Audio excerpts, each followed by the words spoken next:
My name is Thomas Ackerman, and I would like to take you for a few minutes through this particular show. It is part of a series of presentations I'm making. If this is the only one that you're looking at, it is based on a new way I have of painting. It is part of the way I'm working painting right now that I've developed over the last 3-4 years. And this particular show is called Don't Be Afraid, and tongue-in-cheek, a sense of humor. The images that you see are generally reference to iconic, iconic imageries like a dinosaur, a vicious Tyrannosaurus Rex, or the explosion of the nuclear bomb, or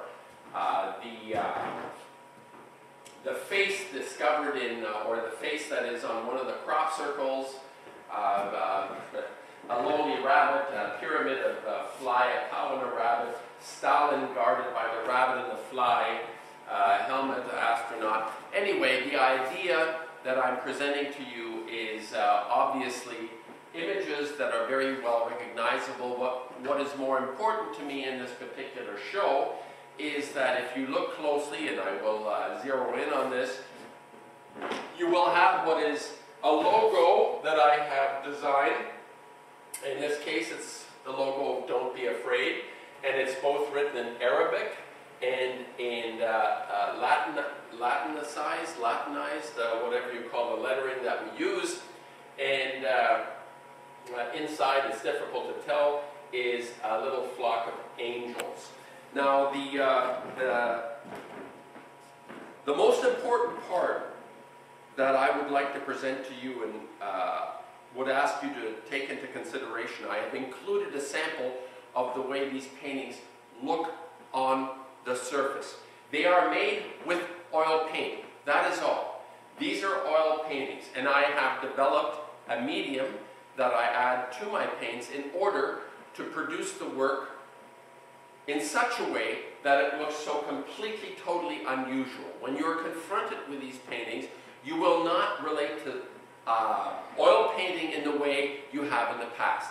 And this is no different from any artist that has applied their technique, their abilities, their insight into making certain kinds of brush strokes or glazings or pouring or dripping or silk screening paintings. These are all processes that artists have developed in order to transmit their message, their vision. And this is very important to me, is that the essence of my vision is as much in the way the painting looks and not just what it is as a subject or an image that you're seeing. The image and the way that image looks are tied integrally to one another. So that, as in Marshall McLuhan, the medium is the message. This would be the closest that I would be able to explain what it is that is going on with these paintings. And I hope you will seriously have a look at what I've presented to you and the supporting material in the CD that I have included, with, of course, the sample that I would urge you to look at, to recognize and to see that the paintings themselves are no longer paintings as they have been produced in history. I have not deviated from the materials that have been used by artists over the last 600 years, but I have brought to the table something for you to look at that is completely and totally, utterly different. And I don't rely on extravagant images or extraordinary images. These are all very easily identifiable scenes, and I tend, I think, as a painter, to focus on rather than a detail. I enjoy the kind of, to an extent, archetypal subject that confronts us. Something that I feel Barnett Newman, from a psychological point of view, was dealing with when he worked on his zits, as he called them. These are archetypal images. I'm not concerned about many flowers in a field, as Van Gogh might have been. I am more concerned about an encompassing, overwhelming image that I would like to present. But it's not the image itself, it's how that image image is transmitted and portrayed. And I would also like to comment on a very important aspect of making art in the 21st century, making paintings, particularly in the 21st century, that of course the concept that painting is dead has been proposed by many different circles, and being of the 21st century, the digital age, we are confronted with artworks that are of a digital nature, and it is quite possible for people to begin to feel the diminishing value of what is called an oil painting. I would only draw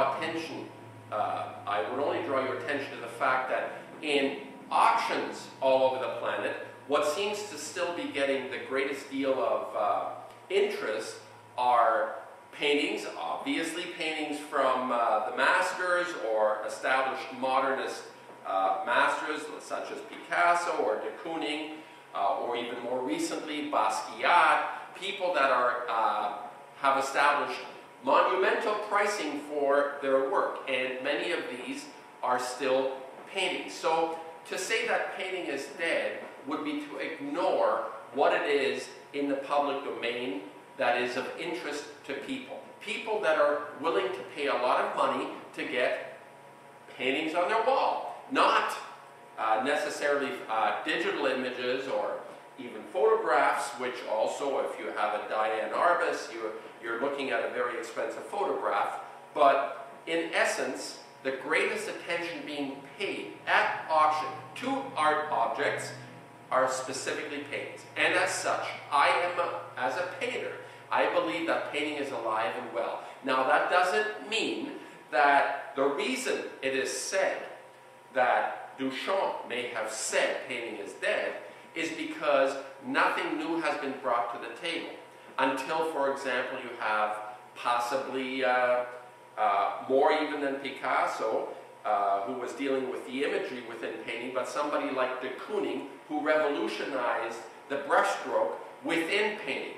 Or then if you have the Abex movement, people within that movement such as Morris Louis or Frankenthaler, or particularly Jackson Pollock, bringing new life to this activity, to this medium that has largely been peripheralized in the mind of 21st century, even 20th century art conoscenti, curators. What my message is, painting is alive and well. I have discovered a way of painting that has never been done before in the way I'm doing it. And you may consider this to be peripheral. This is something that history will judge. I cannot say. All I know is that I have hit on something that is fundamental to a new way of painting.